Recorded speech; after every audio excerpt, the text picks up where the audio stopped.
ነብዩ ሰለላሁ ዐለይሂ ወሰለም በተለያዩ ሐዲሶች አንዳችሁ ሶላት ሲሰግድ ወደ ሱትራ ይስገድ ብላ። ሱትራ ማለት ምልክት መከለያ ማለት ወደ ሱትራ ብቻ ይስገድም አላሉ፣ ወደ ሱትራው ይጠጋ ብላ። በሱና በሱትራው መሃል ማለፍ የፈለገ ሰው ካለ ይከልክለው፣ እምቢ ካለ ይታገለው ብላ። ሰው ብቻ አይደለም እንስሳትም እንዳያልፉ ከልክለዋል። አላህ ተባረከ ወተዓላ ሶላትን አክብሮ ሶላትን የማክበር ምልክት የሆኑ የተለያዩ ነገሮችን አዘውናል። ከዚህ አንዱ ሱትራ ነው። ለሱትራ ለምልክት መጨነቅ፣ የሰው መተላለፊያ ላይ፣ ሜዳ ላይ፣ መንገድ ላይ መስገድ ሶላትን አለማክበር አላዋቂነት ነው። ማንኛውም ነገር መሬት ላይ ጣል አድርጎ መስገድ ሱትራ አይሆንም። ቀደም ሲል እንደተገለጸው ከፍታ ያለው መሆን አለበት። ነቢያችን ሰላቱ ወሰላም አንዳችሁ ከሰጋጅ ፊት በማለፉ እሱ ላይ የሚደርስበትን ወንጀል የሚጻፍበትን ወንጀል ክብደቱን ቢያውቅ ኖሮ ማለፉን ትቶ 40 ይቆም ነበር። 40 ምንድነው? 40 ዓመት ተብሏል፣ 40 ወር ተብሏል፣ 40 ቀን ተብሏል።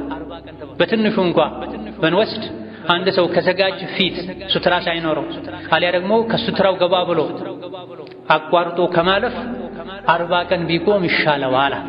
ከፍተኛው ደግሞ 40 ዓመት ነው ተብሏል። 40 ዓመት ቢቆም ይሻለዋል በማለፉ ያለበትን ወንጀል ቢያውቃ። በመሰረቱ የመስጂድ የዘመናዊ መስጂድ የሰፍ መለያ መስመሮች ሱትራ አይሆኑም። ለግላችን አንጥፈነው የምንሰግደው ምንጣፍም ሱትራ አይሆንም። ምክንያቱም ቢያንስ 1 ክንድ ከፍ ያለ ግማሽ ሜትር ከፍ ያለ መሆን አለበት ተብሏል።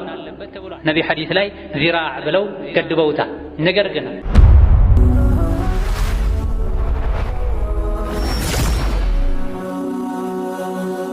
ሰብስክራይብ በማድረግ ቤተሰብ ይሁኑ።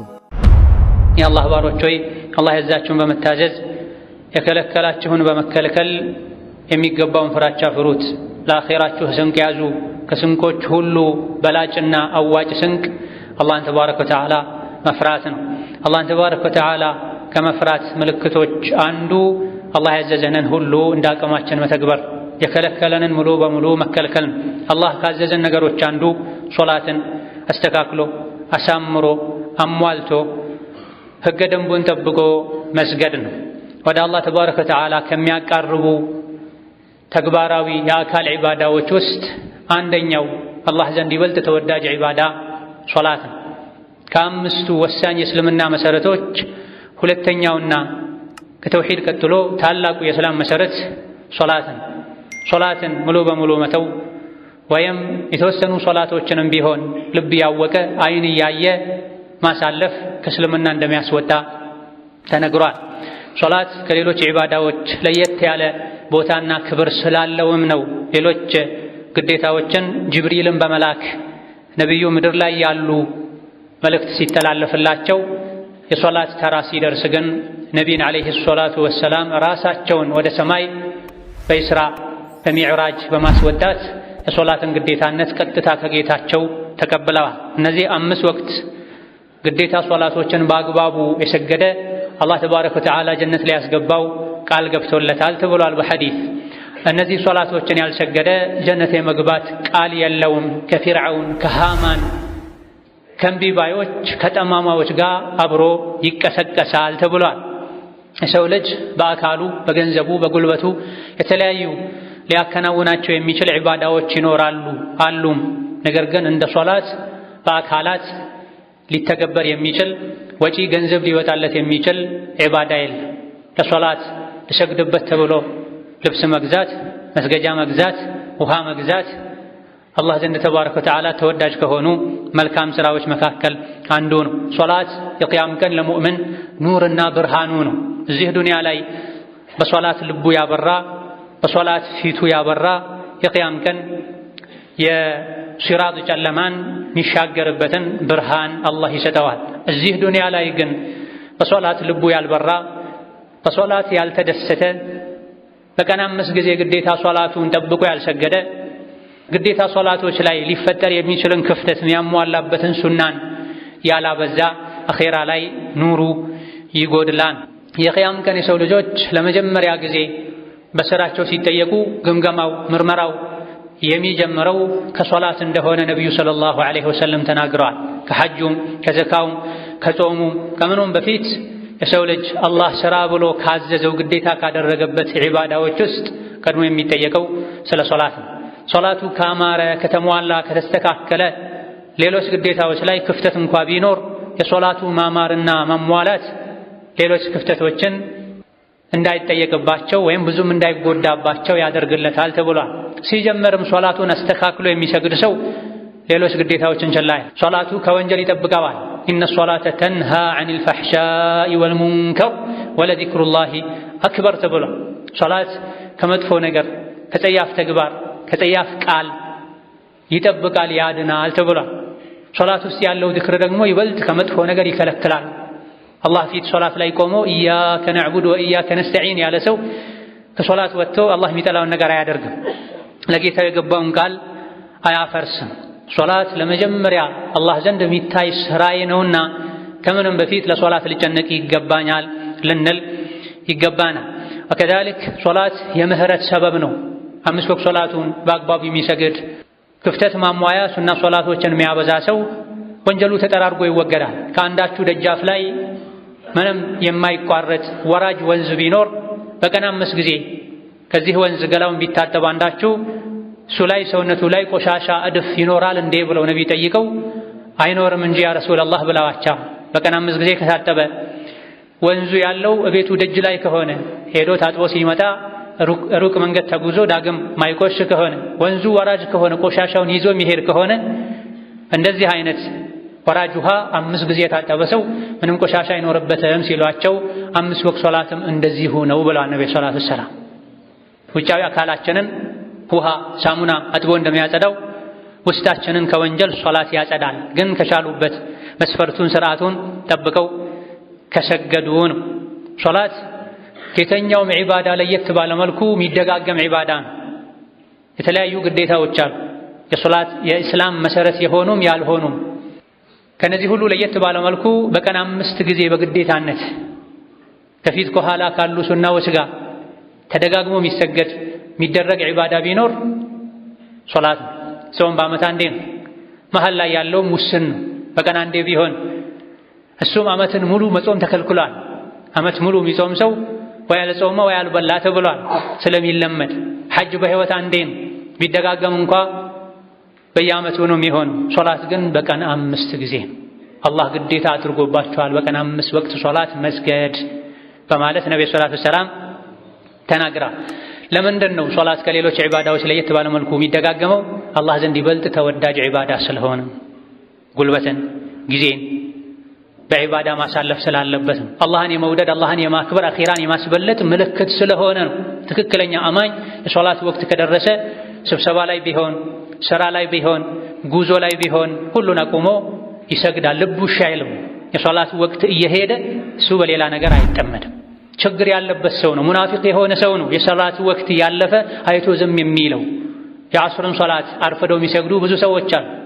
ፀሐይ ልጠልቅ ስትል ግማሿ ሲጠልቅ መጥለቅ ስትጀምር ፀሐይዋን የተጠባበቀ ቆይቶ ልጠልቅ ስትል ተነስቶ ዶሮ እህል እንደሚያነሳው ነካ ነካ የሚያደርግ ሰው አለ። ይሄ የሙናፊቅ ሶላት ነው ብላ ነብዩ ሰለላሁ ዐለይሂ ወሰለም። ሙናፊቅ ባይሆን ፀሐይ እስክትጠልቅ ድረስ ወይም ለመጥለቅ እስክትቃረብ ድረስ አይጠብቅም ነበር።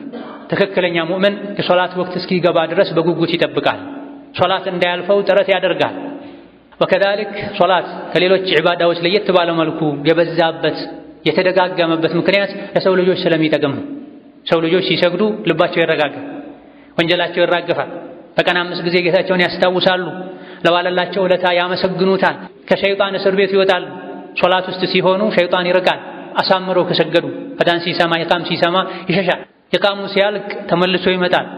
ጠንካራ ሙእምን ከሆነ ሰጋጁ ምንም ሊያደርገው አይችልም፣ ተስፋ ቆርጦ ይሄዳል። ሰነፍ ከሆነሳ የአካል እንቅስቃሴ ብቻ ያደርጋል። ነገር ግን እነዚህና መሰል የሶላት ጥቅሞች የምናገኘው የሶላት ህግጋትን ጠብቀን አሟልተን ስንሰግድ ነው። ነቢ ባስተማሩት መልኩ ስንሰግድ ነው። ብዙ ሰዎች ሶላት ይሰግዳሉ፣ አሰጋገዳቸው ግን የተሟላና የተስተካከለ አይደለም። አጅር ከማግኘት በተቃራኒው ወንጀል ውስጥ የሚያስገባ ነው። ነብዩ ሰለላሁ ዐለይሂ ወሰለም ቁጭ ባሉበት አንድ ሰው ሰግዶ መጥቶ ሰላሙ አለይኩም ሲላቸው ሂድ ስገድ አልሰገድክም ብለውታል። 3 አመላለሰውታል። በሐቅ በላከውት በአላህ እምላለሁ ከዚህ በላይ ከዚህ የተሻለ መስገድ አልችልም አስተምረኝ ብሏቸዋል። እሳቸውም አስተምረውታል በዝርዝር መስገድ ስትፈልግ እንዲህ በል እንዲህ አድርግ ብለው። በዚህ ሐዲስ ለዚህ ግለሰብ የሰጡት መመሪያ የሶላት አርካን ይባላል፣ የሶላት መሰረቶች ይባላል። ማንኛውም ሰጋጅ ለዚህ ለተሳሳተ ሰው ሲያስተምሩ ሲያርሙ የዘረዘሩለትን ነገር ካላሟላ ሶላቱ ሙሉ አይደለም። ነቢዩ በአካል አግኝተውት ሂድ ስገድ አልሰገድክም ባይሉትም በዚህ ሐዲስ አማካኝነት አልሰገድክም መስተካከለህ ስገድ ብለውታል። ሶሐቦችም ሌላ ተሳስቶ የሚሰግድን ሰው ባዩ ጊዜ በዚህ መልኩ የሰገድክ ቢሆን የሞትከው እሳት ትገባ ነበር ብለውታል። ሶላት ሰግዶም እሳት መግባት አለ ማለት ነው፣ ሶላትን መጫወቻ በማድረጋቸው ምክንያት። ሶላት የከበረ ዒባዳ ነው። ሰማይ፣ ምድር፣ ተራራ፣ ዛፍ አልችልም አልሸከምም ኃላፊነቱን ያሉት ዒባዳ ነው። እኛ ተቀብለነው ነካ ነካ አድርገን አስሩጠን ሩጠን ልንወጣ አይገባም። ነብዩ ሰለላሁ ዐለይሂ ወሰለም ቡኻሪ ሌሎች መዘገቡት ሐዲስ ሶሉ ከማ ረአይቱሙኒ ኡሰሊ ብላ እኔ ስሰግድ እንዳያችሁት ስገዱ ብለዋል። ሚንበር ላይ ወጥተው ከፍ ብለው ቆመው ሶላት ሰግደዋል። የሱጁድ ሰዓት ሲደርስ ወደ ኋላ ወርደው መሬት ላይ ሱጁድ እያደረጉ በዚህ መልኩ የሰገድኩት የሶላት አሰጋገድን ከኔ ትማሩ ዘንድ ነው፣ ከኔ ታዩ ዘንድ ነው ብለዋል። ሰሐቦቻቸውን የሶላትን ህግጋት በቃልም በተግባርም አስተምረዋል። ይሄን ስናደርግ ነው ሶላትን አክብረናል የሚባል። ሶላትን ከማክበር አንዱ የሶላትን ህግ ማወቅ መጠበቅ፣ የተሟላ ሶላት ለመስገድ መጣር፣ መማር፣ መጠየቅ፣ አዋቂዎች እንዴት እንደሚሰግዱ ማየት ነው። ነብዩ ሰለላሁ ዐለይሂ ወሰለም አርአያ ስለሆኑ ነው፣ አሰጋገዳቸው እንዲታይ ነው። ማይመች መስገጃ ላይ ሚንበር ላይ እንደዚህ አይነት ቦታ ላይ ወጥተው የሰገዱት። ከሶላት ስነ ስርዓቶች፣ አደቦች፣ ህግጋቶች አንዱ ሶላትን የማክበር ምልክት ከሚባሉ ነገሮች አንዱ ወደ ሱትራ መስገድ ነው። ሱትራ ማለት መከለያ ማለት ነው። ሶላት ሜዳ ላይ አይሰገድም፣ የሰው መተላለፊያ ላይ አይሰገድም። ሶላትን ከማክበር አንዱ ንጹህ ቦታ ላይ መስገድ ነው። ቦታው ንጹህ እንኳ ቢሆን ከፊት ለፊታችን ሰው እንዳያቋርጠን ጥግ ላይ መስገድ ነው፣ ምልክት ማድረግ ነው። ነብዩ ሰለላሁ ዐለይሂ ወሰለም በተለያዩ ሐዲሶች አንዳችሁ ሶላት ሲሰግድ ወደ ሱትራ ይስገድ ብላ። ሱትራ ማለት ምልክት፣ መከለያ ማለት ወደ ሱትራ ብቻ ይስገድም አላሉ፣ ወደ ሱትራው ይጠጋ ብላ። በሱና በሱትራው መሃል ማለፍ የፈለገ ሰው ካለ ይከልክለው፣ እምቢ ካለ ይታገለው ብላ። ሰው ብቻ አይደለም እንስሳትም እንዳያልፉ ከልክለዋል። ምልክት አድርገው ወደ ግድግዳ ጠጋ ብለው ነብዩ የሰገዱ ሳለ አንዲት በግ ወይም ፍየል አቋርጣቸው ልታልፍ ስትል መቆሚያቸውን ለቀው ወደ ግድግዳው ሄደው ሆዳቸውን ከግድግዳው ጋር ለጥፈው በጓ ወይም ፍየሏ እንድትመለስ አድርገዋል። ምልክት አድርጎ አንዳችሁ የሰገደ ሳለ ሌላ ሰው አቋርጦት ማለፍ ቢፈልግ ይከላከለው፣ ይከልክለዋል። አይ ካለ ይታገለዋል፣ እምቢ ካለ ገፍትሮ ይጣለው ተብሏል። ምክንያቱም እሱ ሸይጣን ነው አሉ ነብዩ ሰለላሁ ዐለይሂ ወሰለም። ይሄን ሐዲስ የሰሙ የነብዩ ሰሐቦች ከፊታቸው ማንም እንዲያልፍ አይፈቅዱም ነበር። አብዱላህ ኢብኑ መስዑድ ከፊታቸው ሰው ካለፈ በአንድ እጅ ካልመለሱት በሙሉ እጃቸው በደረታቸው ሁሉ አቅፈው ታግለው ይመለሱት ነበር።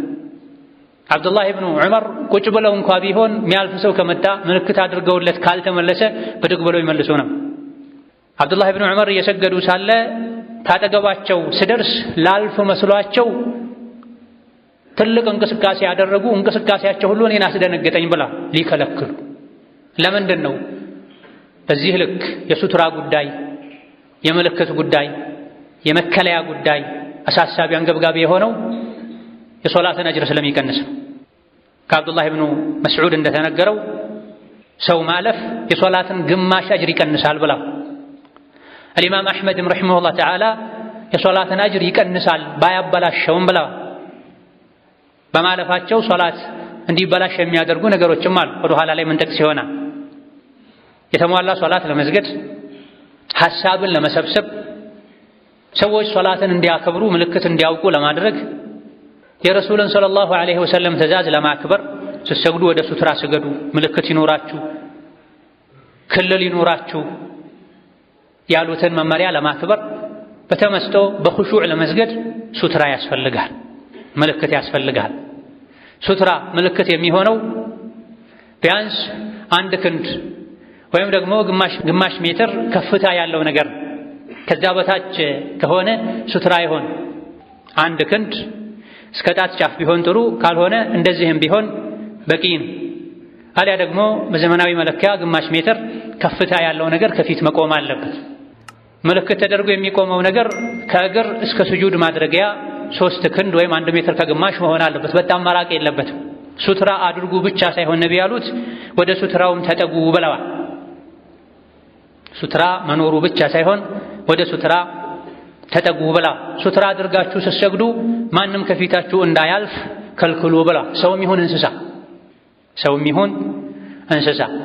ነብዩ ሰለላሁ ዐለይሂ ወሰለም ራሳቸው ሱትራ አድርገዋል። ከሱትራቸው መሃል ማንም አቋርጧቸው እንዳያልፍ ከልክለዋል። እንስሳትን ሁሉ መልሰዋል። ስትሰግዱ ወደ ሱትራ ስገዱ፣ ተከለሉ፣ ሰው እንዳያልፍ ከልክሉ ብለው አዘዋል። አላህ ተባረከ ወተዓላ ሶላትን አክብሮ ሶላትን የማክበር ምልክት የሆኑ የተለያዩ ነገሮችን አዘውናል። ከዚህ አንዱ ሱትራ ነው። ለሱትራ ለምልክት መጨነቅ፣ የሰው መተላለፊያ ላይ፣ ሜዳ ላይ፣ መንገድ ላይ መስገድ ሶላትን አለማክበር አላዋቂነትም። ማንኛውም ነገር መሬት ላይ ጣል አድርጎ መስገድ ሱትራ አይሆን። ቀደም ሲል እንደተገለጸው ከፍታ ያለው መሆን አለበት።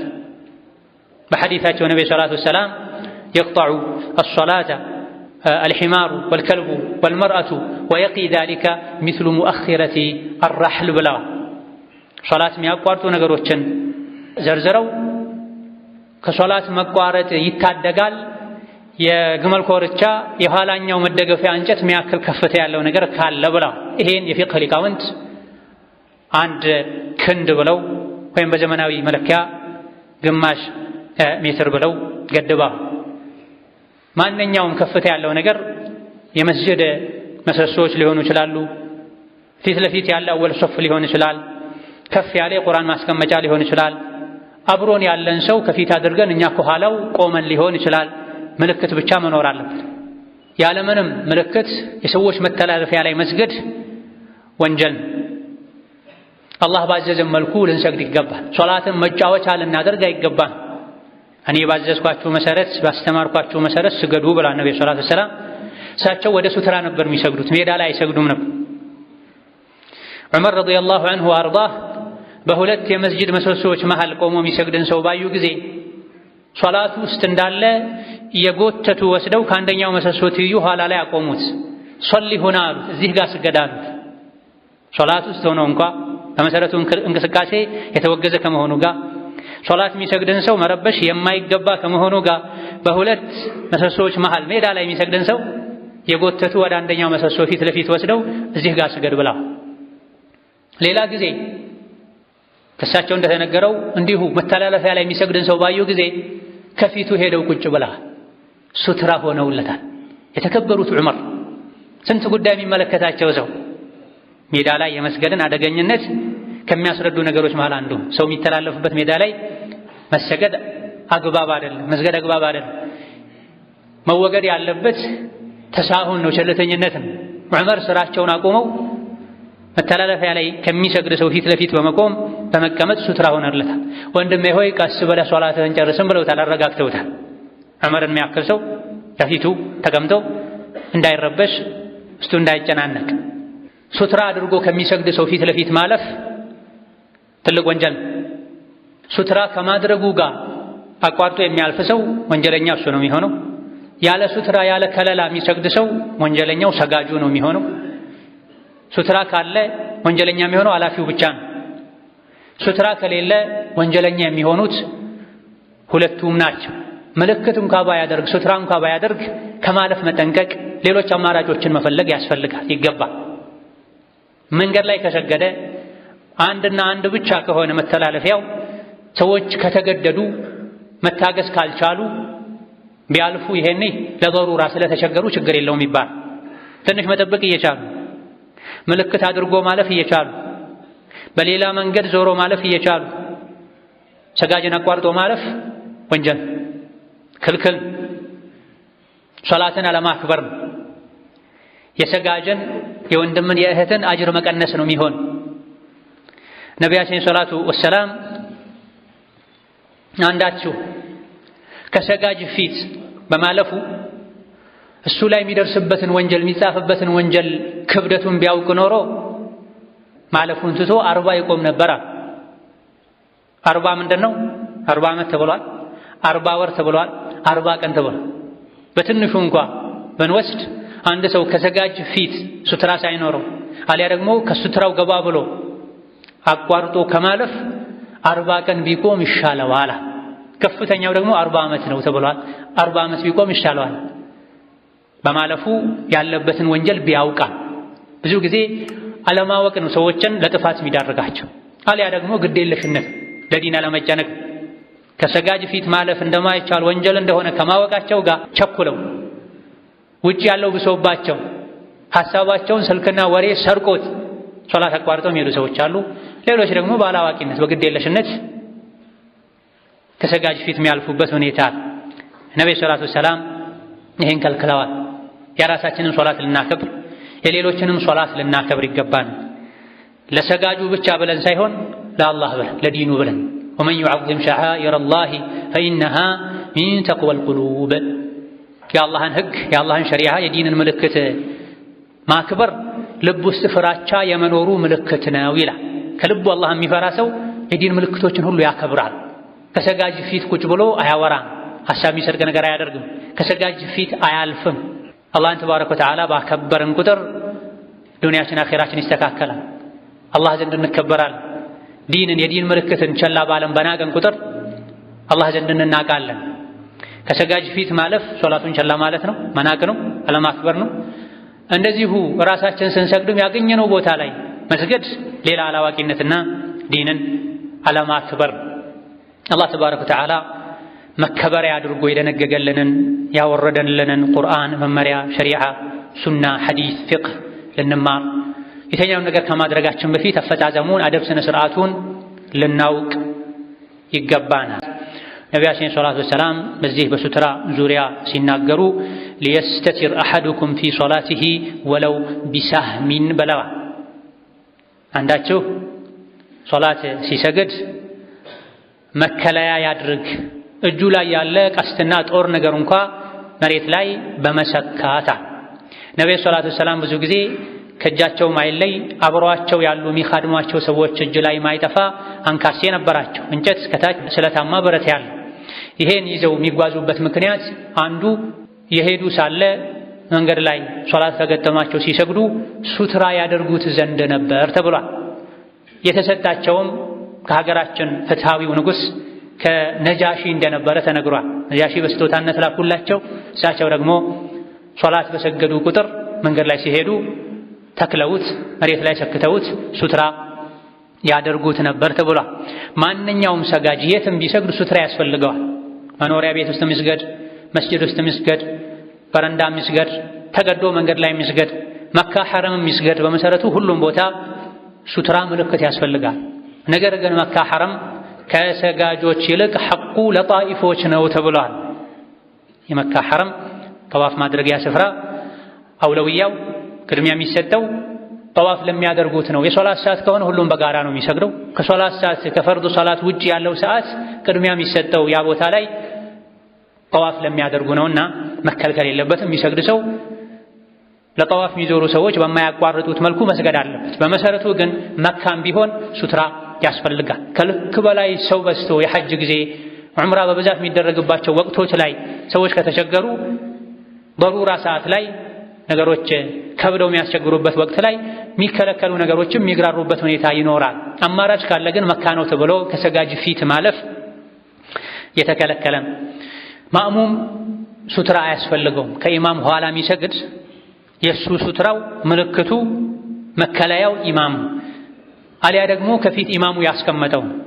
ኢማሙ ሱትራ ካለው አሊያ ደግሞ ማእሙሙ ኢማሙን ሱትራ ካደረገ ማእሙም ለብቻ የሱትራ አስቀምጣለሁ አይባልም። የተጠላ ነው፣ አይደረግምም ጭምር ማጥበቅ ነው። ያለ አግባብ ዲንን በመሰለኝ ማስኬድ ነው። አጋጣሚ ሆኖ በኢማምና በማእሙም መሃል አንደኛ፣ ሁለተኛ፣ ሶስተኛ ሶፍ ላይ አቋርጦ መሄድ የሚፈልግ ሰው ቢኖር አይከለከልም። ሶላቴን ትቆርጠኛለህ አይባልም። ምክንያቱም የማእሙም ሱትራው ኢማም ነው፣ አሊያ ደግሞ የኢማሙ ሱትራ ነው። የሚከለከለው ከኢማም ፊት ማለፍ፣ ለብቻው ከሚሰግድ ሰው ፊት ማለፍ እንጂ ከኢማም ኋላ ከሚሰግዱ ሰጋጆች መሃል በሶፍ መሃል ማለፍ በመሰረቱ ለብቻው እንደሚሰግድ ሰው ፊት እንደማለፍ አይደለም። ነው ብለው የከለከሉም አሉ። ነው ሐዲሱ አንዳችሁ ከሰጋጅ ፊት በማለፉ የሚደርስበትን ወንጀል ቢያውቅ ኖሮ 40 ቀን ዓመት ቢቆም ይሻለው ነበር የሚለው ከማሙም ፊትም ማለፍን ይመለከታል ያሉ አሉ። ነገር ግን ብዙሃኑ ከኢማሙ ፊት ካላለፉ ኢማሙ ለማሙሙ ሱትራ ነው ምልክት ነው ብለዋል። ግን ምንም ምክንያት ከሌለ ከማሙም ፊትም ቢሆን አቋርጦ በሶፎች መሃል ማለፍ የተወገዘ ነው። ሰጋጆችን ይረብሻል፣ ሐሳብ ይሰርቃል። ከፊት ሆኖ መስገድ የፈለገ ቀደም ብሎ ከፊት ሊሆን ይገባል። አስገዳጅና አስቸጋሪ ነገሮች ኖረው ለማለፍ ከተገደዱ ግን መከልከል አይገባም። ሱሐቦች ይሄን አድርገዋል። ከሱሐቦች መሃል በነቢና አለይሂ ሰላቱ ሰላም ካሰጋጁ ኋላ ከማእሙሞች ፊት ያለፉ ሱሐቦች ተገኝተዋል። ማንም ይሄን አላወገዘም። ለሱትራ የሚደረግ ነገር ከፍ ያለ ሙሉ እይታን የሚጋርድ ቢሆን ጥሩ ነው።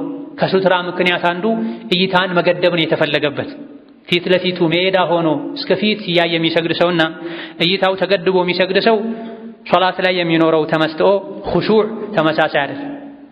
እይታው የተገደበ ሰው ፊት ለፊቱ የሚያየው ሐሳቡን የሚሰርቅ ነገር የሌለበት ሰው የበለጠ ሶላት ላይ ሐሳቡን መሰብሰብ ሶላቱን ያጣጣመ መስገድ ይችላል።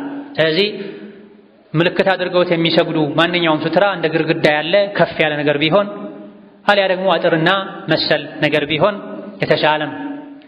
ሐሳብ የሚሰርቅ ብልጭልጭና መሰል ነገር ባይሆን ጥሩ ነው። ተሰብስበው ከሚያወሩ ሰዎች ኋላ እነሱን ምልክት አድርጎ መስገድ አይመከርም። ከሳት ፊት መስገድ አይመከርም። መሰል የሆኑ ሐሳብ የሚሰርቁ ነገሮችን መራቅ መልካም። ሱትራ የሌለውን ሰው ሲሰግድ ካየን ቀደም ሲል ከዑመር እንደተነገረው ሱትራ ልናስቀምጥለት ይገባል። ካልቸኮለን ራሳችን ብንቀመጥለትም ይመከራል። በመልካም መተባበር ነው፣ በኸይር መተባበር ነው። የወንድምን የወገንን ዒባዳ እንዳይበላሽ አጅሩ እንዳይቀንስ ማድረግ ነው። ሱትራ ያደረጉት ነገር ቢወድቅ መልሶ ማቆም ይቻላል፣ ይፈቀዳል። ሌሎችም ቢያቆሙለት ይመረዳል። ሱትራ ያደረገው ሰው ተነስቶ ሲሄድበት ወደፊት ተራምዶ ወደ ሱትራ መሄድ ይቻላል ያለምንም ገደብ። የግድ 3 እርምጃ ብቻ አይባል። ሱትራ ጋር እስኪደርሱ ድረስ ቀስ ያሉ መራመድ ይቻላል። ሜዳ ላይ መስገድ የተወገዘ የተከለከለ ከመሆኑ አንፃር ቀደም ሲል እንደተገለጸው ምንም ሱትራ ሳያደርግ ሜዳ ላይ የሚሰግድ ሰው እሱ ወንጀለኛ ነው። ሱትራ ከማድረጉ ጋር አቋርጦ የሚያልፍ ሰው አላፊው ወንጀለኛ ነው። ምንም ሳያደርግ የሰገደ ሰው ምናልባት ይህ ቦታ መተላለፊያ አይደለም፣ መኖሪያ ቤት ነው፣ ዝግ ቦታ ነው፣ ማንም አያልፍም ብሎ ከነበረ ያለ ሱትራ የጀመረው ለሱ ወንጀለኝነቱ ይቀርለታል። ሰው ሊያልፍ እንደሚችል ከማወቁ ጋር ያለ ሱትራ የሰገደ እንደሆነ እሱም ወንጀለኛ ይሆናል ተብሏል። በመሰረቱ የመስጅድ የዘመናዊ መስጅድ የሰፍ መለያ መስመሮች ሱትራ አይሆኑም። ለግላችን አንጥፈነው የምንሰግደው ምንጣፍም ሱትራ አይሆንም። ምክንያቱም ቢያንስ 1 ክንድ ከፍ ያለ ግማሽ ሜትር ከፍ ያለ መሆን አለበት ተብሏል። ነቢ ሐዲስ ላይ ዚራዕ ብለው ገድበውታል። ነገር ግን የመስጅድ የሰፍ መለያ መስመሮች ሱትራ ይሆኑኛል ብሎ መስገድ የጀመረ የግሉም ምንጣፍ አንጥፎ ሱትራ ይሆነኛል ብሎ መስገድ የጀመረን ሰው ሱትራውን ማክበር ግዴታ ይሆናል። ከሱትራው ገባ ብሎ ረግጦ ማለፍ የተከለከለ ነው። የሱትራ ገደቡ ከግር ስጁድ እስከ ማድረጊያ ስፍራ አብዛኛውን ጊዜ 3 ክንድ ወይም 1 ሜትር ከግማሽ ይሆናል። ሱትራ ሳያደርግ የሚሰግድ ሰው ከገጠመን ከ3 ክንድ በኋላ ካለው ስፍራ ማለፍ ችግር የለውም ከተገደዱ። የሱ ሐቅ 3 ክንድ ብቻ ነው። ከዛ ውጭ ያለው የሱ ሐቅ አይደለም። ሲጀምርም ሱትራ ቢያስቀምጥም ከዛ አሳልፎ ማስቀመጥ አይገባውም፣ በተለይ መስጂድ ሲሆን። ስለዚህ ሱትራ ካለ እሱ ወደ ሱትራው መጠጋት አለበት። በግንባሩና በሱትራው በግ ማለፊያ ብቻ ነው መቅረት ያለበት ተብሏል። የግድ ሱትራውን ከግንባሩ ከጭንቅላቱ የሚያገጣጥም መሆን የለበትም። በግሩና በሱትራው መሃል 3 ክንድ ስጁድ ሲያደርግ ደግሞ በግንባሩና በሱትራው መሃል የበግ ማለፊያ ብቻ የምታክል ነገር መቅረት አለባት ተብሏል። ሱትራው ራቅ ብሎ ሰዎች መሃል ላይ የሚያልፉ መሆን የለበትም። ምንም ሱትራ ካላደረገ 3 ክንድ አስቀርቱ፣ አሊያ ደግሞ ስጁድ ሲያደርግ ግንባሩ የሚያርፍበትን ክልል ሳይረግጡ ከፊቱ ማለፍ ችግር የለም። ነገር ግን ሐሳብ መሰረቁ መወስወሱ በተወሰነ መልኩ ሶላቱ ላይ ተጽዕኖ ሊያደርስ ይችላል። ያ ዒባደላህ ከሰጋጅ ፊት ማለፍ ከከባኢረ ዙኑብ መሃል አንዱን ኢብኑ ሐጀር አልሀይተሚ አልአስቀላኒ ሌሎችም እንደጠቀሱት ከሰጋጅ ፊት አቋርጦ ማለፍ ከከባኢረ ዙኑብ መሃል አንዱ። ነብዩ ሰለላሁ ዐለይሂ ወሰለም አጥፊ ከበባድ ወንጀሎችን ራቁ ተጠንቀቁ ብለዋል። የተለያዩ ዋና ዋና የሚባሉትን ዘርዝረዋል። 7 ብቻ አይደሉም፣ ከ80 በላይ ናቸው። ከከበባድ አጥፊ ሙእምን ሊጠነቀቃቸው ከሚገቡ ወንጀሎች አንዱ ከሰጋጅ ፊት ማለፍ፣ ኃላፊውም ከባድ ወንጀል ላይ ይወድቃል። ሰዎች ለወንጀል እንዲዳረጉ ሜዳ ላይ የሚሰግደውም ለወንጀል ሰበብ በመሆኑ አላህ ዘንድ መጠየቁ አይቀርም። ሱትራ ከተደረገ ከሱትራውና በሱትራና በሰጋጅ መሃል ወንድም ይሁን ሴት፣ ሕፃንም ይሁን አዋቂ፣ ሰውም ይሁን እንስሳ እንዲያልፍ መፍቀድ አይገባም። የሚከለከለው ሰው ብቻ አይደል፣ እንስሳትም ማለፍ ይከለከላል። በግና ፍየልም ይሁን ዶሮም ይሁን ድመትም ይሁን ይከለከላል። ከሰው አልፎ ጉዝ ነገሮችን ማለፋቸው እየተጠላ ነው። ሕፃናት ከፊት ለፊታችን ኳስ እንዲያልፍ ቢያድርጉ መመለስ አለበት። ሕፃናት ዘመናዊ መጫወቻዎችን እየተጫወቱ በሪሞት የሚሰራ መኪና ካጠገብ ቢያልፍ ይመለከተዋል። ይሄ ሰጋጅ ፊት ምንም ነገር ማለፍ የለበትም። ሶላቱንም ከሙሉ በሙሉ ያበላሻል ባይባል ሐሳብ ይሰርቃል፣ ይወሰውሳል፣ ኹሹዕን ተመስጦን ያስቀራል። እነዚህ ከሰጋጅ ፊት ማለፍ የለባቸውም የተባሉ ማናቸውም ነገሮች ማለፋቸው ቀደም ሲል እንደተገለጸው ከኢብኑ መስዑድ እንደተነገረው በተለይ ሰው ሲሆን የሶላትን ግማሽ ምንዳ አጅር ይቀንሳል። 3 ነገሮች ግን ካለፉ ከሰጋጅ ፊት ያለ ሱትራ እየሰገደ ከሰጋጅ ፊት 3 ነገሮች ካለፉ ሶላቱ ይበላሻል። ሶላቱን እንደገና መስገድ ይጠበቅበታል። ይሄም ከሱሐቦች ከአቡ ሁረይራ፣ ከአቡ ዘር፣ ከአነስ ብኑ ማሊክ፣ ከአብዱላህ ብን አባስ ከሌሎችም ተነግሯል። 3 ነገሮች ሶላትን ሙሉ በሙሉ ያበላሻሉ ከሰጋጅ ፊት ከሱትራው ፊት ካለፉ ተብሏል። ምንድናቸው እነዚህ 3 ነገሮች? ቀደም ሲል ሐዲስ ላይ ጠቅሰናል። ኢማም ሙስሊም ሌሎች የመዘገቡት ሐዲስ የቅጣዑ ሶላተ አልሒማሩ ወልመርአቱ ወልከልቡ ፊ ሪዋየትን ወልከልቡ አልአስወዱ ብላ 3 ነገሮች ሶላትን ያቋርጡታል፣ ያበላሹታል። አንደኛው ሴት ልጅ ናት። ለአካለ መጠን የደረሰች ሴት ልጅ አጅነቢ ከሆነ ወንድ ፊት መሕረሙ ካልሆነች ወንድ ፊት ካለፈች ሶላት ይበላሻል። ነገር ግን ሴቷ ለአካለ መጠን የደረሰች መሆን አለባት። አልመርአ የሚለው የአረብኛው ቃል ይሄን ነው የሚያሳየውን። ለአካለ መጠን ካልደረሰች የወር አበባ ደም የምታይበት ዕድሜ ላይ ካልደረሰች አጅሩን ይቀንሰዋል እንጂ አያበላሽም። ሁለተኛ ሴቷ አጅነቢ መሆን አለባት። ቤተሰብ ከሆነች ሶላቷ አይበላሽም። ያለፈችውም ከወንድ ፊት መሆን አለበት። ሴቶች ከሴቶች ፊት ቢያልፉ ወንድ ከወንድ ፊት እንዳለፈው፣ ወንድ ከሴት ፊት እንዳለፈው የሶላቱን አጅር ይቀንሳል እንጂ አያበላሽም። ወይላ አጅነቢ የሆነች ሴት ከፊቱ ካለፈች ሶላት ይበላሻል። ምክንያቱ ምንድነው ከተባለ አንደኛ ነብይ ብለዋል። ኢማም ሙስሊም መዘገቡት ሐዲስ በትክክለኛ ሐዲስ በርካታ ሱሐቦች በደጋገሙት ሐዲስ ነብይ ብለዋል። ሙእሚን ለምን አይ እሺ ነው ሚል እንዳለ ሆኖ ግን አጅነቢ ሴት ከፊቱ ያለፈች ወንድ ብዙ ጊዜ ይወሰወሳል፣ ሐሳቡ ይሰረቃል፣ ሸይጣን ይጫወትበታል። ይህ ሶላት ይድገም ተብሏል። ሁለተኛው አህያ ካለፈ ሶላት ይበላሻል። ለምንድን ነው አህያ ካለፈ ሶላት የሚበላሸው? አህያ ሐሳብ የሚሰርቅ ድምፅም ከሱ ሊወጣ ይችላል። ከአህያ ጋር ብዙ ጊዜ ሸይጣን ይኖራል።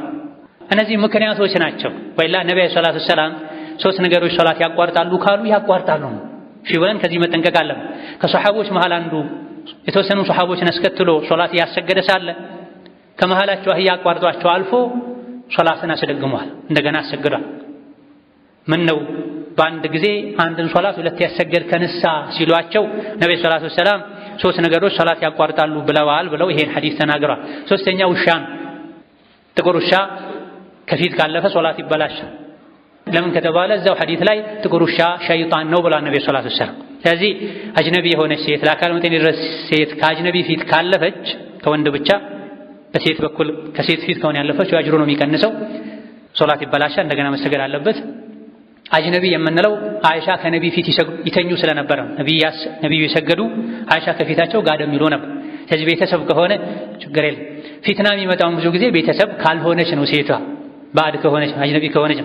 ይሄ የሚከሰተው ብዙ ጊዜ ሜዳ ላይ ሲሰግዱ፣ ሱቅ በር ላይ ሲሰግዱ፣ መንገድ ላይ ሲሰግዱ። ሶላትን ከማክበር አንዱ ለሶላት ተብሎ የተገደበ የተከለለ ቦታ ላይ መስገድ ነው። እነዚህና መሰል የሆኑ የሶላት ህግጋትን አውቀን ልንሰግድ ይገባናል።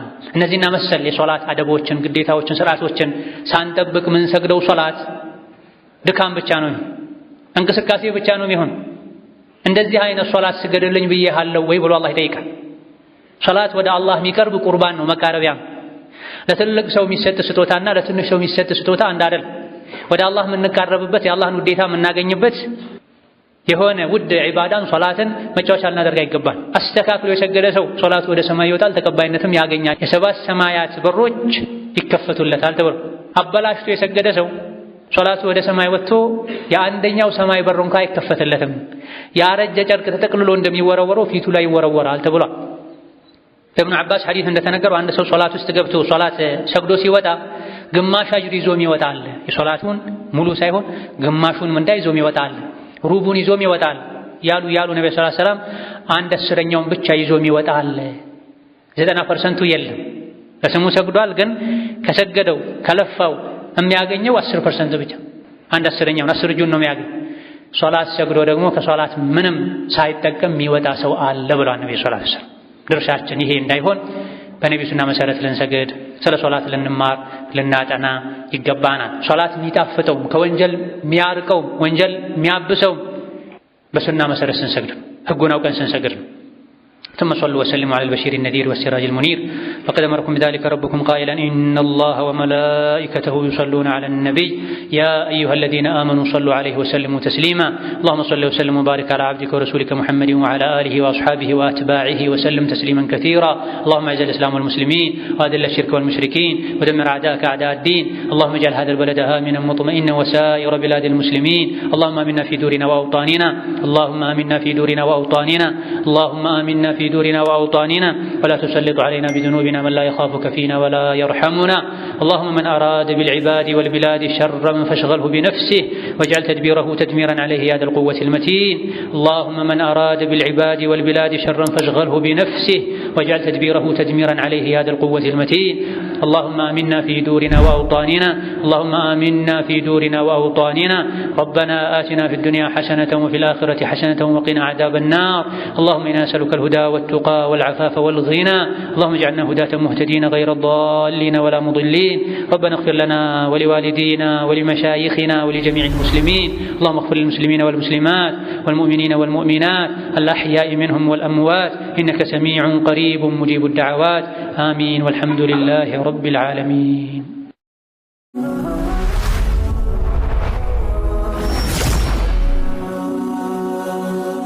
ሰብስክራይብ በማድረግ ቤተሰብ ይሁኑ።